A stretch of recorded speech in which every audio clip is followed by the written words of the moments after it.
எங்க குமரனமே வீட்ல இருக்க எல்லார்கிட்டயுமே நான் வந்து ஒரு புதுசா ஒரு ஸ்டுடியோ ஒன்று ஸ்டார்ட் பண்ண போறேன். சொல்லப்போனா இது வந்து ஒரு பொட்டிக் மாதிரியே இருக்கும். அதே நேரத்துல இந்த பக்கம் நம்ம டைலரிங் பண்றதுக்கு நல்லாவே யூஸ்ஃபுல்லா இருக்கும். அதுவும் நான் இந்த மாதிரி நான் நடிக்க போயிட்டு இருக்கேன்ல, அங்கிருந்து நிறைய ஆர்டர்கள் நம்மளால எடுக்க முடியும் அப்படின்ற மாதிரி நம்ம இந்த பிசினஸை சக்சஸா செய்யணும் அப்படின்ற மாதிரி அவங்களும் பேசிட்டு இருக்காங்க.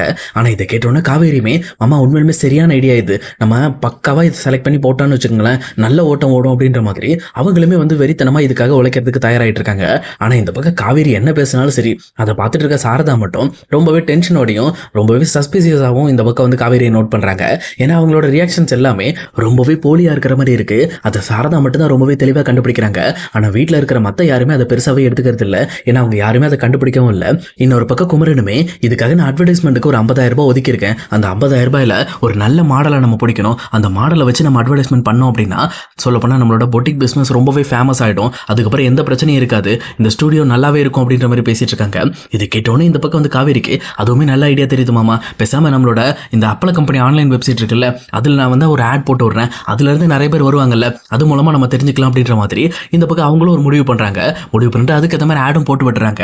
அந்த ஆட் போட்டதுக்கப்புறம் இங்கே காவேரியுமே அதை எடுத்துகிட்டு வந்து இங்கே குமரன்ட்ட காட்டிட்டு இருக்காங்க. அதே நேரம் இன்னொரு பக்கம் இங்கே விஜயுமே சமைக்கிறதுக்காக இங்கே வெண்டைக்காய் கட் பண்ணிக்கிட்டு இருக்காரு. அப்போ கட் பண்ணிட்டு இருக்கும்போது அவருமே இந்த பக்கம் வந்து ஏதோ ஒரு சிந்தனையில் டக்குன்னு அவரோட விரலையும் கட் பண்ணிடுறாரு.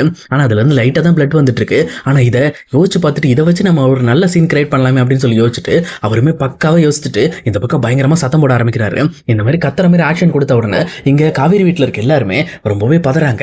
என்ன இது விஜய் கத்துறாரு, அது மட்டும் இல்லாமல் ஏதோ கைன்னு கத்துறாரு அப்படின்ற மாதிரி இந்த பக்கம் எல்லாருமே பதறிக்கிட்டு இருக்காங்க. அப்போ கரெக்டாக எல்லாரும் ஹாலுக்கு வந்துடுறாங்க. ஆனால் அதே நேரம் யார் போய் பார்க்கறதுன்னு தெரியல. இங்கே காவேரிக்கு மனதை துடிச்சுக்கிட்டே இருக்கு. இவர் எதுக்காக இப்படி கத்திக்கிட்டு இருக்காரு, நம்ம போய் பார்க்கணுமே அப்படின்ற மாதிரி அவங்களும் துடிச்சிட்டு அங்கேருந்து கிளம்பலாம்னு சொல்லி ட்ரை பண்ணுறாங்க. ஆனால் சாரதாவுமே இங்கே காவேரியை ஒரு பார்வை பார்த்து கரெக்டாக அப்படியே முறைச்சு நிற்க வச்சிடறாங்க. ஆனால் இதை பார்த்துட்டு இருக்க பாட்டியுமே இதுக்கு மேலே இது சும்மா இருக்கக்கூடாது, குமரா நீ வா நம்ம போய் பார்த்துட்டு வந்துடுவோம், அவன் என்ன பண்ணுறான்ட்டு. சொல்லப்போனால் அவன் நடிக்கிறானா இல்லை இந்த மாதிரி உண்மையிலுமே கைக்கு தான் ஆயிடுச்சான்னு பார்த்துடலாம் அப்படின்னு சொல்லிட்டு இங்கே குமரனை கூட்டிட்டு பாட்டி டேரெக்டாக இங்கே வராங்க. இங்கே வந்தவொன்னு தான் தெரியுது விஜயுமே தன்னோட கையில் அடிபட்டு பிளட் வந்துட்டு இருக்கிறத காட்டுறாரு. இதை பார்த்தோன்னே இந்த பக்கம் பாட்டியுமே, ஏன் தம்பி என்னாச்சு, என்ன பிரச்சனை அப்படின்ற மாதிரி கேட்குறாங்க. அப்போ விஜயுமே, அது ஒன்றும் இல்லை பாட்டி, காய்கறி கட் பண்ணிட்டு இருந்தேன், இந்த மாதிரி வந்து என்னோட விரலையும் சேர்த்து கட் பண்ணிட்டேன், இங்கே பாருங்க எவ்வளோ பிளட் போயிட்டு இருக்கு அப்படின்ற மாதிரி அந்த சின்ன காயத்தை தூக்கி காட்டுறாங்க. ஆனால் இதை பார்த்த குமரனும், அட பாவி இதுக்காடா இவ்வளோ சத்தம் போட்ட அப்படின்ற மாதிரி இங்கே விஜயை மேலையும் கீழே பார்க்குறாங்க.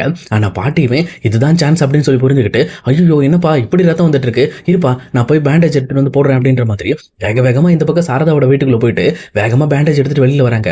ஆனால் இதை பார்த்துட்டு இருக்க சாரதாவுமே, என்ன பண்ணுறீங்க, என்ன பண்ணுறீங்க, உங்களுக்கு என்ன ஆச்சு, என்ன பிரச்சனை அப்படின்ற மாதிரி கேட்குறாங்க. சும்மாரி அந்த பையன் வந்து அடிபட்டிருக்கேன் கையில், நம்ம இப்போ போய் வந்து ஃபர்ஸ்ட் எய்ட் பண்ணலன்னா மறுபடி பக்கத்து வீட்டுக்காரங்க நம்ம ஒத்துக்க முடியாதுல்ல, அதனால தான் நான் போய் ஃபர்ஸ்ட் எய்ட் பண்ணுறேன் அப்படின்னு சொல்லிட்டு இங்கே யார் பேச்சுமே கேட்காம வேகமாக அவங்களும் வந்து இந்த பக்கம் வந்து பேண்டேஜ் எல்லாம் போட்டு விடுறாங்க. பேண்டேஜ் போட்டுட்டு இருக்கும்போது பாட்டி காவேரி வரல அப்படின்ற மாதிரி இந்த பக்கம் விஜய் கேட்குறாங்க. அப்போ தான் இந்த பக்கம் வந்து பாட்டி இருந்துக்கிட்டு, எங்க அவளை இந்த பக்கம் சாரதா வெளியிலே விட மாட்டா, அவளை நான் எப்படியாவது வர வைக்கிறேன் விடு அப்படின்ற மாதிரி எங்க பாட்டியுமே விஜய் கிட்ட பேசிட்டு இருக்காங்க.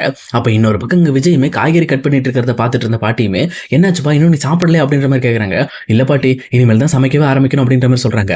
சரி சரி நீ கவலைப்படாத, நான் காவேரி கிட்ட சாப்பாடு கொடுத்து விட்றேன், நீ சாப்பிட்டுக்க அப்படின்ற மாதிரி இந்த பக்கம் பாட்டி சொல்லிட்டு அங்கிருந்து குமரனை கூட்டிட்டு கிளம்புறாங்க. ஆனா இதெல்லாம் பார்த்துட்டு இருந்த குமரனுக்கு, என்ன பாட்டி இது இப்படி பண்ணிக்கிட்டு இருக்கு அப்படின்ற மாதிரி இங்க வீட்டுக்குள்ள போறதுக்கு முன்னாடி கேட்கறாங்க.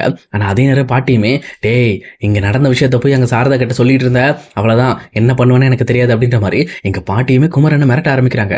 இதை பார்த்தோன்னே இந்த பக்கம் குமரனுக்கு, அடேங்கப்பா பாட்டி இப்படி இருக்கு, நம்ம ஏதோ நினைச்ச பாட்டிய ஆனா பயங்கரமான வில்லியா தான் இருக்கு அப்படின்ற மாதிரி தான் மனசுக்குள்ள நினைச்சிட்டு அங்கிருந்து டேரக்டா வீட்டுக்கு போறாங்க. போனது மட்டும் இல்லாம இந்த பக்கம் பாட்டி வேகமா போயிட்டு இந்த பக்கம் வந்து ஒரு தட்டுல சாப்பாடு குழம்பெல்லாம் ஊத்திட்டு இருக்காங்க. இதை பார்த்துட்டு இருக்க கங்காவுமே, என்ன பாட்டி எதுக்காக சாப்பாடு போட்டுட்டு இருக்க, நீ தான் ஏற்கனவே சாப்பிட்டுட்டல, அப்புறம் என்னாச்சு அப்படின்ற மாதிரி கேட்கறாங்க. உடனே பாட்டி இருந்துகிட்டு கங்காவை அப்படியே மேலே கீழையும் பார்த்துட்டு இந்த பக்கம் அந்த சாப்பாடை எடுத்துட்டு போயிட்டு டைரக்டா இங்க காவேரி கையில கொடுத்து, நீ போய் அந்த பையனுக்கு சாப்பாடு கொடுத்துட்டு வா, சொல்லப்போனா அந்த பையன் இன்னும் சாப்பிடாம இருக்கான், இனிமேல் அவன் எப்படி சமைக்க முடியும், கையில் அடிபட்டு இருக்கு அப்படின்ற மாதிரி இங்க காவேரி கையில சாப்பாடு கொடுக்குறாங்க. ஆனா இதை பார்த்துட்டு இருக்கிற சாரதாக்கு ரொம்பவே டென்ஷன் ஆயிடுது. என்ன பண்ணிட்டு இருக்கீங்க, நீங்க பண்றதெல்லாம் ரொம்ப ஓவரா இருக்கு, இப்படி எல்லாம் தேவையில்லாம பண்ணிட்டு இருக்காதீங்க, அப்படி நீங்க சாப்பாடு கொடுக்கணும் என்ன அவசியம் இருக்கு, ஏன் தேவையில்லாம இப்படி பண்றீங்க, நீங்க இதை ஒரு டைம் இப்படி கொடுத்து பழக்கம் பண்ணீங்கன்னா அதே பழக்கத்துக்கு அந்த பையன் இங்க வந்து தேவையில்லாம பிரச்சனை பண்ணிக்கிட்டு இருப்பான். ஏற்கனவே அந்த பையன் இங்க வந்து பிரச்சனை பண்றது எனக்கு பிடிக்காம நானே அந்த பையனை போய் கம்ப்ளைண்ட் பண்ணிட்டு வந்திருக்கேன். ஆனா இன்னுமே நீங்க இப்படி பண்ற விஷயம் எனக்கு சுத்தமா பிடிக்கவே இல்லை அப்படின்ற மாதிரி இங்க சாரதா சத்தம் போடுறாங்க. ஆனா பாட்டி இருந்துகிட்டு, இங்க பாரு சாரதா, இந்த மாதிரி வந்து ஒருத்தருக்கு அடிபட்டு இருக்கும் போது இப்படி நம்மளோட கோபத்தை அவங்க மேல காட்டுக்க கூடாது. அப்படி காட்டணும் அப்படின்னா அவங்களுக்கும் நம்மளுக்கு என்ன வித்தியாசம் இருக்கு? சொல்லப்போனா அந்த பையன் சாப்பிடாம இருக்கான், மத்தியானமும் சரியா சாப்பிடல போல இருக்கு, ரொம்பவே தோண்டு போய் உட்காந்துட்டு இருக்கான். நம்ம தானே பக்கத்துல இருக்கவங்களுக்கு ஏதோ உதவினா பண்ணணும். எத்தனை டைம் அந்த பையன் நமக்கு உதவி பண்ணியிருக்கான். அதனால இப்போ அவங்க கஷ்டத்துல இருக்கமா நம்ம உதவி பண்றோம். இது சரிக்கு சரி சமமா போயிடும். நம்ம எதுலையுமே வந்து கடனா இருக்கக்கூடாது அப்படின்ற மாதிரி எங்க பாட்டி ஒரு சப்ப கட்டிட்டு எங்க காவேரிட்ட கொடுக்குறாங்க. உடனே இதை பார்த்துட்டு இருக்கிற சாரதாவுமே, அது எதுக்கு அவட்ட கொடுத்து விடுறீங்க, நீங்களே வேணா கொண்டு போயிட்டு வாங்க அப்படின்ற மாதிரி சொல்றாங்க. உடனே இது கேட்டோன்னு பாட்டியுமே, நான் எவ்வளவு நேரம் தான் நடப்பேன், எனக்கு முட்டியெல்லாம் வலிக்குது, அதனால தான் அவட்ட கொடுத்து விட்டேன் அப்படின்ற மாதிரி சொல்றாங்க. இதை கேட்டோன்னே இந்த பக்கம் வந்து சாரதாக்கு ரொம்பவே டென்ஷன் ஆகுது. உடனே காவேரியை பார்த்து, நீ முதல்ல அதை கங்கா கிட்ட கொடு, இல்ல குமரன்ட்ட கொடுத்து விடு, அவங்க கொண்டு போட்டு நீ எல்லாம் கொண்டு போக கூடாது அப்படின்ற மாதிரி இந்த பக்கம் அந்த சாப்பாடை குமரன்ட்ட கொடுத்து விட்டுறாங்க. அப்ப குமரனுமே எங்க விஜய்க்காக வேற வழி இல்லாம அந்த சாப்பாடு எடுத்துட்டு போயிட்டு இருக்காங்க. அப்ப அங்க டைரக்டா விஜயோட வீட்டுக்கு போனதுக்கு அப்புறம், விஜய் இந்தாங்க உங்களுக்கு தான் சாப்பாடு கொடுத்து விட்டாங்க அப்படின்ற மாதிரி அந்த சாப்பாடு கொண்டு வந்து கொடுக்குறாங்க. ஆனா இதை பார்த்துட்டு இருக்க விஜய்க்கு பயங்கரமான ஏமாற்றம். என்ன பிரதர் நீங்க என் ஒய்ஃப் வர சொல்வீங்கன்னு பார்த்தா நீங்க வந்திருக்கீங்க, ஏன் பிரதர் காவேரி வரமாட்டாங்களா அப்படின்ற மாதிரி கேட்கறாங்க. உடனே குமரன் விஜய மேலையும் கீழையும் பார்த்துட்டு, பிரதர் சும்மா இருங்க, ஏற்கனவே வீட்டுல அத்தை தங்குன்னு குதிச்சுக்கிட்டு இருக்காங்க, இதுல நீங்க வேற காவேரி வரணும்னு சொல்லிட்டு இருக்கீங்க. காவேரி மட்டும் வீட்டை விட்டு கால் எடுத்து வச்சாங்கன்னா காவேரியோட காலையே வெட்டிடுவாங்க போல இருக்கு, அந்த அளவு கோவத்துல இருக்காங்க, நீங்க சும்மா சாப்பிடுங்க, சாப்பிட்டு படுங்க அப்படின்ற மாதிரி இங்க குமரனுமே ஓரளவுக்கு விஜயோட டோனுக்கு செட் ஆகிற மாதிரி வந்துடுறாரு. அதுக்கப்புறம் இங்க விஜயுமே பரவாயில்ல, சரி ஓகே இன்னைக்கு ஃபர்ஸ்ட் நாள் சாப்பாடு கிடைச்சிருச்சு, அதுக்கப்புறம் பாரு நாளைக்கு நம்ம ஃபுல்லா வந்து ஃபுல் மீல்ஸ் கட்டுறோம், அவங்க வீட்டிலே போய் உட்காந்து சாப்பிட போறோம் அப்படின்ற மாதிரி இங்க சந்தோஷத்தோட விஜயமே யோசிச்சுட்டு இருக்காரு. அதுக்கப்புறம் அடுத்த நாள் காலையில எப்பவும் போல இந்த பக்கம் ஹவுஸ் ஓனர் வெளியில உட்காந்து இந்த பக்கம் வந்து பேப்பர் படிச்சிட்டு இருக்காரு. அப்ப கரெக்டா குமரனுமே இந்த பக்கம் அவர் பொட்டிக் ஓபன் பண்ண போறதை பத்தி இங்க ஹவுஸ் ஓனர் சொல்லிட்டு இருக்காங்க. அதே நேரம் அவங்க இன்னைக்கு ஒரு மாடல் எடுக்க போறதாவும் அது மூலமா ஒரு நல்லவே டெவலப்மெண்ட் கிடைக்க போகுது எங்க தொழிலுக்கு அப்படின்ற மாதிரி ரொம்பவே சந்தோஷமா ஹவுஸ் ஓனர் சொல்லிட்டு இருக்காங்க. அப்ப அவருமே இந்த பக்கம், கண்டிப்பாப்பா இந்த உன்ன மாதிரி எங்கான ஆளுங்கெல்லாம் நல்லா முன்னேறணும், சொல்லப்போனா நல்ல நிலைமைக்கு வரணும், நீ உண்மையுமே நல்ல உழைப்பாளன்னு எனக்கு தெரியும் அப்படின்ற மாதிரி இங்க குமரனை ரொம்பவே பாராட்டி பேசிக்கிட்டு இருக்காங்க. இப்படி எல்லாம் குமரன் ஹவுஸ் ஓனர்ட்ட பேசிட்டு இருக்க விஷயத்த இன்னொரு பக்கம் இங்க மேல இருந்து விஜயமே கேட்டுட்டு இருக்காரு. ஓஹோ அப்படி கதை போகுதா, அப்பனா இதை பிடிச்சிட்டானா நம்ம அப்ப ஸ்டூடியோல போய் உட்காந்துக்கலாமே, எந்த பிரச்சனையும் இருக்காது, ஸ்டூடியோவிலையும் காவேரியை பார்க்கலாம், வீட்லயும் காவேரியை பார்க்கலாம், எப்படியாவது காவேரியோட அம்மாவையும் காவேரியை கன்வின்ஸ் பண்ணி அதுக்கப்புறம் நம்ம வழி கொண்டு வந்துடலாம்னு சொல்லிட்டு எங்க விஜயமே தரமா யோசிக்க ஆரம்பிக்கிறாரு.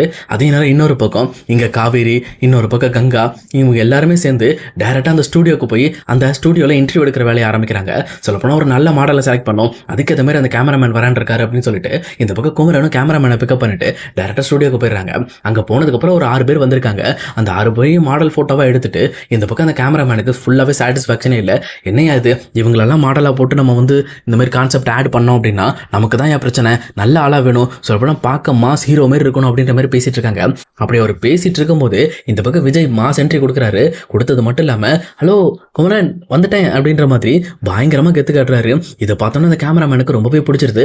அவருமே குமரன்ட்ட, குமரன் இங்க பாருங்க நல்ல மாடல் வந்துட்டாங்க, இவரை வச்சு உண்மையுமே சொல்ல போனா நம்ம ஹிட்டே அடிச்சிடலாம், சரியான படம் எடுக்கிற அளவு கூட இவருக்கு சரியான ஃபேஸ் கட் இருக்கு, செம மாடல் இவர் அப்படின்ற மாதிரி இந்த பக்கம் அந்த கேமராமேனை சொல்லிக்கிட்டு இருக்காங்க. ஆனா இதை பார்த்துட்டு இருக்க காவேரிக்கு பயங்கரமான ஷாக்கு, இவர் என்ன திடீர்னு மாடலா நடிக்க வந்துட்டாரு அப்படின்ற மாதிரி அவங்களும் அப்படியே ஸ்டன் ஆகி போய் நின்று இருக்காங்க. அப்ப குமரனும் எங்க விஜயை பார்த்துட்டு, ஐயோ இங்கேயும் வந்துட்டானா அப்படின்ற மாதிரி ரொம்பவே யோசிச்சுக்கிட்டு இருக்காங்க. இன்னொரு பக்கம் எங்க காவேரியுமே, இங்க பாருங்க இந்த மாதிரி இவரெல்லாம் நமக்கு வேண்டாம், அவரை போக சொல்லுங்க, நீங்க போங்க அப்படின்ற மாதிரி இங்க அங்க இருந்து விஜய் அனுப்ப ட்ரை பண்றாங்க. ஆனா விஜயுமே, இங்க பாருங்க நானே ஏதோ பொழப்பு தேடி வந்துட்டு இருக்கேன், வீட்டு வாடகை கொடுக்கறதுக்காவது எனக்கு காசு தேவைப்படும், ரொம்ப கஷ்டப்பட்டுக்கிட்டு இருக்கேன், எப்படியாவது எனக்கு அது மாடல் போஸ்டிங் மட்டும் கொடுத்தீங்கன்னா ஏதோ அதுல இருந்து வர்ற காசை வச்சு நான் ஏதோ ஒன்று பண்ணிக்குவேன், அதுக்கப்புறம் ஏதோ உங்க பொட்டிக்கில் ஏதோ ஒரு வேலைகளை போட்டு கொடுத்தீங்கன்னா அந்த வேலையும் பார்த்துட்டு என் லைஃபை ஓட்டிக்குவேன் அப்படின்ற மாதிரி நீங்க பயங்கரமா நடிக்க ஆரம்பிக்கிறாங்க. இதை பார்த்துட்டு இருக்க காவேரிக்கு என்ன பண்றதுனே தெரியல. குமரனும் இந்த பக்கம் வந்து மேலே இங்கேயும் பார்த்துட்டு, என்னையா இது பணக்கார வீட்டுல இருந்து வந்துட்டு இப்படி பேசிட்டு இருக்கே அப்படின்ற மாதிரி யோசிச்சுட்டு இருக்காங்க. அதே நேரம் கங்காவுமே, இங்க பாருங்க தேவையில்லாம எங்க பிசினஸ்ல தொந்தரவு பண்ணாதீங்க அப்படின்ற மாதிரி விஜய் கிட்ட கொஞ்சம் கோவமா பேசுறாங்க.